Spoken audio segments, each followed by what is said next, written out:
Hello, my podcast people, and thank you for joining me for yet another episode of my favorite podcast. If you're listening to it or watching it when it drops, it is Monday, December 18th. The month flies by, it always does. Today we are talking about how I personally am planning for 2024. But first order of business. There's a little movie on Netflix. It's called Leave the World Behind, and it is trash. You should leave that movie behind. It is a Netflix movie. Julia Roberts is in it. Ethan Hawke is in it. Who's the other guy is in it? Kevin Bacon's in it for 5 seconds. I think they paid Julia Roberts $1 million. And by $1 million, I mean $1 billion to be in this because it's terrible. It's terrible. Don't watch it. Don't watch it. For those of you who did watch it, what the fuck happened with the animals? Like, I'm annoyed about that storyline. Maybe this whole thing is some sort of social commentary. I don't fucking know. And also, I really feel like in the beginning it said that it's produced or something by the Obamas. Like, what is happening with this? Either way, it's bad. Don't watch it. People will likely watch it because lots of folks are saying that it's bad. And so you kind of want to watch it for yourself and be like, well, why was it bad? But either way, don't say that I didn't warn you, okay? As for today's episode, talking about planning for 2024. We are nearing the end of the year. We're like 2 weeks away from the end of the year when this episode drops. And I want to discuss how I am planning for 2024. It's actually quite meta that we're 2 weeks away and I'm talking about planning as opposed to talking about it in July or talking about it in September. Because in many ways, this kind of pseudo last minute approach is how I plan. So 4 things to understand about me. And I think that'll give this episode context. Number 1, I am a creature of habit. If you listen to this podcast for any amount of time, you know this. Also, I've been doing this podcast for 5 years on the same days because I'm a creature of habit. But much of what I did this year and last year will be what I do next year in 2024. So there doesn't need to be much planning because I'm just like, it stays the same, check mark. This is how it was when I was working with rock tape, especially from the middle years towards the end. I just kept doing the same things over and over again because they worked. Next thing to understand, I am a big fan of leave it until the last minute. When you leave it to the last minute, it only takes a minute. So certain things with planning or executing certain things, like you typically, or more usually with PowerPoints, things like that, I'm going to do them the day before, maybe even the day of, depending what the thing is. I really do not like when people get on my ass about something very early. Lex and I have had this discussion many times because I'm like, my attention is on this thing. That other thing's not even in my brain yet. I'm not even worried about it yet.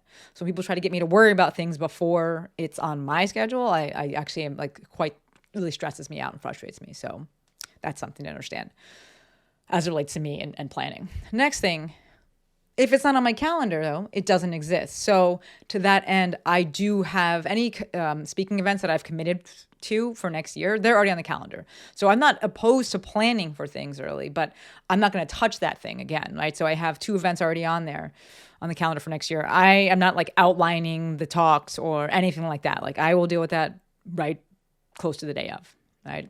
But the actual thing and blocking off the weekend, that has been on there for many, many months. Lastly, I have a lifestyle business, and this is what I specialize in helping people build is lifestyle businesses. My business supports my lifestyle. I want to live here. I want to be able to play volleyball. I want to be able to chill. I want to be able to hang out with Lex and Rupert and Moose, and I want to be able to go for walks. That's what I want. So to that end, if I'm happy with my lifestyle, I don't feel a need to change things in my business. Whereas some other folks they love being in the business. Jill loves growing her business, and I fucking love that for her. It excites me for her. I'm over here I got volleyball. I got to make sure I have enough money coming in that I can play volleyball, but I'm not looking to change things in my business because that's where the excitement comes from, right? So as we're thinking about planning and goals, lifestyle business, okay? Lifestyle business. So let's break down how I coach people to plan their year and how I plan my own year. So logistically, and this is what I'm going to look at and suggest to people and walk through with people when they have an online business. First off, get yourself a big ass calendar. I use the Swift Glimpse calendar. We can link in the show notes. Yes, it's an affiliate link from Amazon because Mama didn't raise no fool.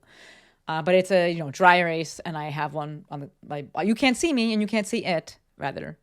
You can't see me if you're listening, but you can't see the calendar if you're watching because it's off to the side of the screen. But I have one. I write all the things on there, and it's very helpful for seeing, just like, spatially and pictorially seeing when things are on the calendar. So like, oh, I have more room at this time of the year versus the other. Second thing, consider seasonality. Speaking of when you have more room. I don't like launching or selling things or running things during the summer or the last month of the year of December. So I'm not going to put things on the calendar during those times, but that means I have to be cognizant of that when I am planning things. Like I said a little bit earlier, live events, I have those on already, and typically those will go on first because you need like longer time frames to lead up to that. Right, so any that I'm speaking at and any that I'm hosting. I host live events with Jill, obviously, and now with Lex for the Lecture Mind and for Legacy. But folks, we are bringing back Boss Up next year, 2024. We're going to do it bigger. We're going to do it better.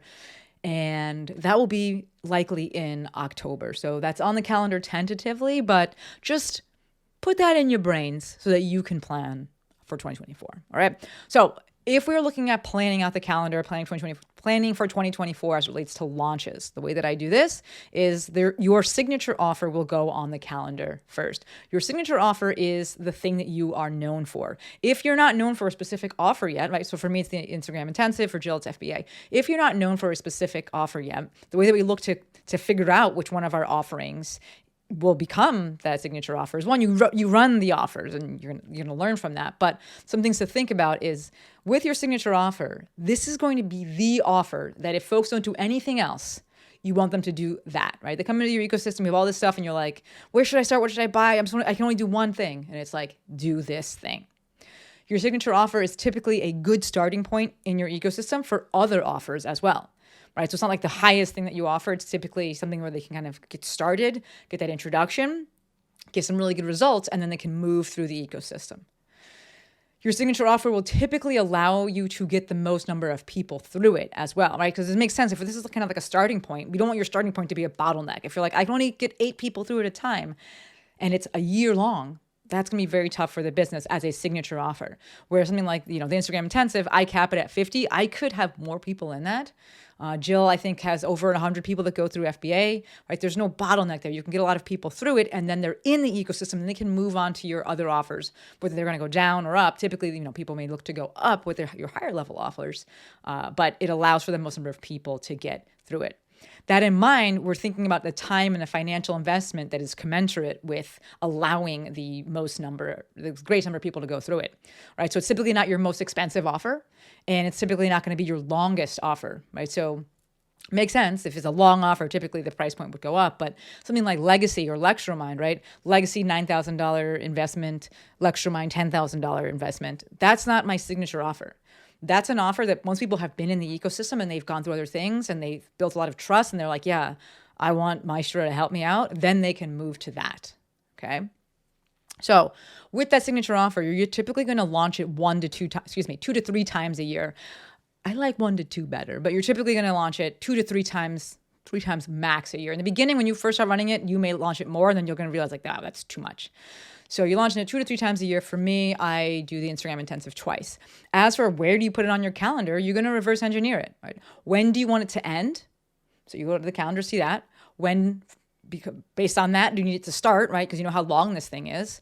Okay, then you give yourself, 2 weeks for the card open. I do 2 weeks. I do the wait list, and then I do the public launch. And then a month before that, I start the promotion of it. So we start to see, holy shit, you need more time. This is why I don't launch things a bazillion times a year. So I'll put that on. And remember, I said earlier, I don't like ending things or running things through the summer, nor do I like to do that in December, or even like really near Thanksgiving, because it just kind of gets a little tough. So I can see now where that needs to go on the calendar, and I have those 2 time periods blocked off. And that is really, for me, like the nuts and bolts, the most important part of what I'm going to plan and put on the calendar, right? Pocket launches, or what I call pocket launches, will go on next. Pocket launches are things that aren't really front-facing. I borrowed that term pocket, like a pocket listing. You all know that I love $1 million listings and I love selling Sunset. And pocket listing is one that's like, it's not, I guess they're on the MLS, but you're not like doing all this marketing and stuff for it. It's like, hey, I have this thing, and if you have a client that comes to you, and it kind of like this pocket deal. So same for Any kind of launches that, like Legacy is not a true pocket launch, but Luxury Mind this year kind of was, where we only launched to the wait list, right? Suffice to say that these pocket launches are smaller. They are not super front facing, if they're front facing at all. There's much less effort, but it still requires a dedicated time period. So I'll put those on the calendar next. We typically launch Legacy in October, and we'll probably do Lecture Reminder on the same time. We'll see. This is the first year running it, so we'll see, how we want to do it for next year. All right. But based on after that, that's it. I know I keep looking at the calendar. You can't see it, but that's what I'm looking at over to the side of the screen. I'll put the signature offer on first. I'll put any kind of pocket launches that I have that I know that I'm going to do. And then I see the calendar is open. And then from there, I can see where I have breaks in the calendar. Just literally, I have space on the calendar. And I can fill that in with things like webinars or flash sales, things that require very little promotional real estate. Very simple there. From a zoomed out perspective of planning, when I'm looking at the year, I'm looking at intention for the year, ways that I'd like to spend my time, and things that I'd like, hit my little bowl there, and things that I'd like to lean into. Ultimately, for me, this culminates in a word for the year. I don't set goals. If you do, awesome, more power to you. Like, it's just nothing, I don't do that. So if you do set goals, soft suggestion, reverse engineer them, bitches, and then double down on the process. Right? That's what you're going to do. So this is what I want. Okay, what do I need to do in order to get to that? Okay, what's the first step? What's the step that I need to do each week? Cool, then lean into that. Very simple. So for me, with my business, my desire is always just to keep enjoying what I'm doing and to figure out a way to reach new people or more people, or I should say, or deepen the relationships that I have with current people and how I'm providing them value, and doing all of that in a way that I enjoy. This year, the goal was to do that through video podcasting. And so my word of the year was create. I have my little, my intent bracelet on, and I lean into that word. I created 2 video podcasts every single week for the whole year. Right? I'm very happy with how everything came out. Next year, I think that I want to lean into writing and really refine that skill. And so as of right now, my word for 2024 is going to be write. WRITE. So to come up with a word for the year, I like for it to be a verb. Right? To me, action is the answer. It gives you clear direction and it minimizes choice. You're just like, what? I have this situation. I know that my goal was this or my intention was this. I'm presented with different options. You lean into the word that's right on there. Right? My word was create. And so I'm like, I'm kind of tired. Should I take this rest or should I make this video? Hey, there's my word right there. Create. That was my intention. That's my goal, whatever you want to call it. The decision's made for me. I also only pick one word for the same reasons that I just listed. Action is the answer. It gives clear direction, and it minimizes choice. I feel like when you have multiple words, then you kind of choose the one that maybe feels safest or easiest, which maybe isn't going to move you in the direction that you actually want to move in. So something to consider. And then I make my little my intent bracelet and I lean into it. Of course, that's with everything. It's a soft suggestion. If you pick a word and you hate it, then change it. But I do spend some time really thinking about it. And I'm not going to say that I look for a word that's going to intentionally, or that's going to, we'll say intentionally push me out of my comfort zone and make me do things I don't want to do. It's what's the direction I want to be going in? What do I want to spend time doing?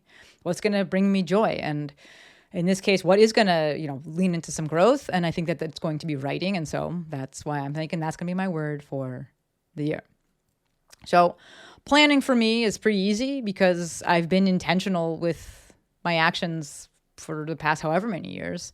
And I'm happy to continue doing the things that I've been doing pretty much exactly the same as I am right now. If I wanted something to change, then I would plan accordingly and I'd lean on how to cut that thing out, right? It's not about adding more things in. It's like, hey, I don't like that thing. How do I get rid of that? Y'all know I hate the question, where do you see yourself in 5 years? For me, the better question, the question I prefer is, could you see yourself doing this in 5 years? And if it's no, what could you not see yourself doing? Why? You need to start cutting it out now. Right? Do you need to start cutting it out now? For me, yeah, I totally could. Right? I had a big life change this year that I didn't see coming, but the things I was doing before, I could have absolutely seen myself doing for 5 years and living in that other apartment and just having work go the way that it was. It was great. So planning, pretty easy because I've created a life that I'm not trying to change. So the last thing to consider here something that I'm also not changing, is how the week is structured. I've had my week set like this for quite some time now, and I love it. I'm only client facing on Tuesday and Thursday, and I do group things, like kind of group offerings, group meetings on the first and third Wednesday of the month. Right? That's it. So I don't need to change any of that. I don't need to be like, oh, I need to like put this thing first or like have more volleyball. Or I'm good with how things are. If you want to learn more about that and kind of think about your own week, reflect on your own week, maybe change your own week, I have 2 episodes that I'm going to suggest. Number 1 is episode 444. That's from January 26th. And that's called Breaking Down My Weekly Schedule. So if you want to hear exactly what my schedule looks like each day and how I kind of plan things and do things rather, you can listen to that. The second episode I'm going to recommend is called A Better Way to Schedule Your Time. That's episode 239. And that is from September 3rd of 2020. It's older, but it holds true. And that is basically about profit first for your life, where you schedule the good things first, and then you allow the work, you make it fit in around it. All right. So thank you for linking those, Courtney. If you listening to this want help structuring your week, I'm not even gonna lie, I'm fucking great at it, and I would love to help you. Schedule a Maestro meeting. Let's break down your week. Right? I love organizing things. Oftentimes people have way more time than they think. It's just that they are task switching, and you lose a shit ton of time when you are task switching. Yes, I am a fan of batching, but people, they understand it incorrectly, is what I'm saying. Batching doesn't mean doing the same things. It, for me, means doing things that have similar energy requirements, where it's either client facing or we're thinking about like kind of more executive tasks versus creative tasks. If you're like, I'm going to go and like do the financials, and then I'm going to go try to write an email, and then I'm going to go try and coach someone. Those are all different like mental and emotional strengths and mindsets. And that task switching and having to go from this to this to this, you will lose so much time, and you're going to feel really tired, and you'll be like, I feel like I'm doing so much, but nothing's getting done. So if that is you, soft suggestion to listen to those episodes that I have there. Actually, now that I think about it, I have another episode. I don't know the number of it, but I talk about my CADE system. So when you're looking to organize things, that's going to be consolidate, automate, delegate, or eliminate. Courtney, if you could link that episode, that would be amazing. But that's just about kind of organizing things. If you're going through tasks and you're like, how do I put this? We can consolidate, which means batching. We can automate things. We can delegate, might be outsource, or we just get rid of it altogether, we eliminate it. All right, so 3 episodes that you could check out. If you want direct help, I would love to help you. I love this shit. Schedule a Maestro meeting. We will link that in the show notes as well. So wrapping this up, overall, again, I have a lifestyle business. My business affords me the life that I want and the lifestyle that I want. And so there's no inherent desire for me or need to change it. I will, however, say that I'm definitely feeling a bit of a shift in things. And I just had a 2-hour discussion with my girl, Laura Jean. But I'm not exactly sure what that is and what that looks like or any of that. I just feel it. I feel like something's changing. I think we all kind of go through kind of like 5-year cycles. And you're like, all right, I'm ready for something new. But not necessarily radically new. Just like an evolution of things. I don't know exactly what it is, what it's going to look like. So I just leave space for it. That's it. All right. I have things on the calendar. I've explained to you in this episode how I put them on the calendar, but it is a dry erase calendar, which means those things can always change. All right. That's all that I got for you today. Just a little announcement. The Meredith and Alex episode that I do every year, that will likely either be the final episode of this year or maybe Christmas. I'm thinking I'm probably going to lean on Christmas. It'll release on Christmas Day, but we will do it. It is an annual tradition. They're coming on for the 11 billionth time, and you already know I'm stoked to have them. But keep your ear out for that, and happy 2024 planning. As always, endlessly, endlessly, endlessly appreciative for every single one of you. Until next time, friends, Maestro out.